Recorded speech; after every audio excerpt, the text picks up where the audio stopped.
நம் தேசத்தின் பாரம்பரிய அரிசியின் பெருமைகளும் உடலுக்கு கிடைக்கும் நன்மைகளும் அதை பற்றி நான் இப்போது கொஞ்சம் விளக்குகிறேன் உங்களுக்காக. முதலில் கருப்பு கவுனி அரிசி மன்னர்கள் சாப்பிட்ட அரிசி புற்றுநோய் வராது, இன்சுலின் சுரக்கும் என்கிறது. இரண்டாவது, மாப்பிள்ளை சம்பா அரிசி நரம்பு உடல் வலுவாகும், ஆண்மை சக்தி கூடும். மூன்றாவது, பூங்கார அரிசி சுகப்பிரசவம் ஆகும், தாய்ப்பால் ஊடும். நான்காவது, காட்டியானம் அரிசி நீரிழிவு, மலச்சிக்கல், புற்று சரியாகும். ஐந்தாவது, கருத்தகர் அரிசி மூலம், மலச்சிக்கல் போன்றவை சரியாகும். ஆறாவது,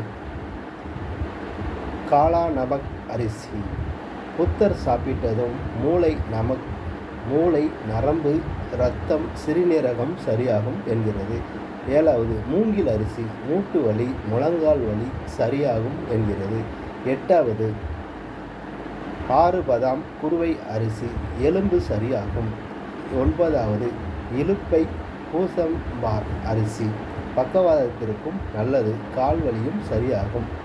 தங்கச்சம்பா அரிசி பல், இதயம் வலுவாகும் என்கிறது, குறிப்பிடத்தக்கதாகும். 11வது, கருங்குருவை அரிசி இழந்த சக்தியை மீட்டு தரும், கொடிய நோய்களையும் குணப்படுத்தும் என்கிறது. கருடன் அரிசி சம்பா அரிசி இரத்த உடல் மன சுத்தமாகும். 13வது, கார் அரிசி தோல் நோய் சரியாகும். 14வது, குடைவாழை அரிசி குடல் சுத்தமாகும். 16வது, கிச்சிலி சம்பா அரிசி இரும்பு சத்து, சுண்ணாம்பு சத்து அதிகம் உள்ளது. 16, நீலம் சம்பா அரிசி இரத்த சோகை நீங்கும். 17வது, சீரக சம்பா அரிசி அழகு தரும், எதிர்ப்பு சக்தி கூடும். 18வது, தூய மல்லி அரிசி உள் உறுப்புகள் வலுவாகும். 19வது, குழியடிச்சான் அரிசி தாய்ப்பால் ஊறும். 20வது, சேலம் சன்னா அரிசி தசை, நரம்பு, எலும்பு வலுவாக்கும். 21வது, பிசினி அரிசி மாதவிடாய், இடுப்பு வலி சரியாகும்.